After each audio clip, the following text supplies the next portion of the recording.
உண்மையான வரங்கள் எங்க இருக்குன்னு தெரியுமா? பாரமுள்ள மனிதனிடத்தில் தான் வேலை செய்யும். அது தீர்க்க தரிசன வரமா இருந்தாலும் குணமாக்குற வரமா இருந்தாலும் பாரம் என்பது முக்கியம். எசேக்கியேல் பாருங்க, தேசத்துக்கு மனுஷன் அழுகிறான், அப்படி கதறுகிறார். கர்த்தர் சொன்னதெல்லாம் செய்கிறார். கர்த்தர் சொல்ற 40 நாள் ஒரு கழிச்சு படுத்துரு வலது பக்கமா. நீங்க படுத்து பாருங்க, அப்பதான் தெரியும்.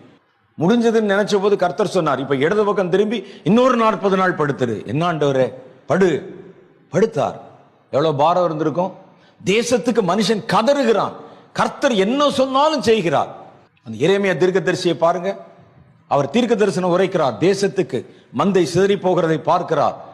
இஸ்ரவேல் ஜனங்கள் அலைந்து திரிகிறதை பார்க்கிறார். தேசம் அடிமைப்பட போவதை சொல்லுகிறார்.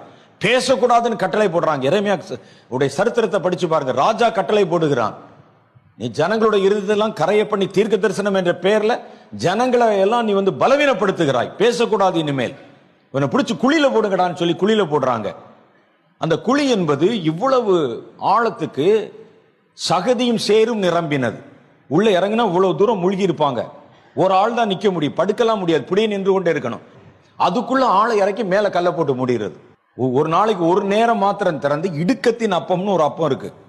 அது என்னன்னா அரை வயிற்று கால் வயிற்றுக்கு உணவும் கால் வயிற்றுக்கு தண்ணியும், அவ்வளவுதான் கொடுத்துட்டு அப்படி விட்டுருவாங்க.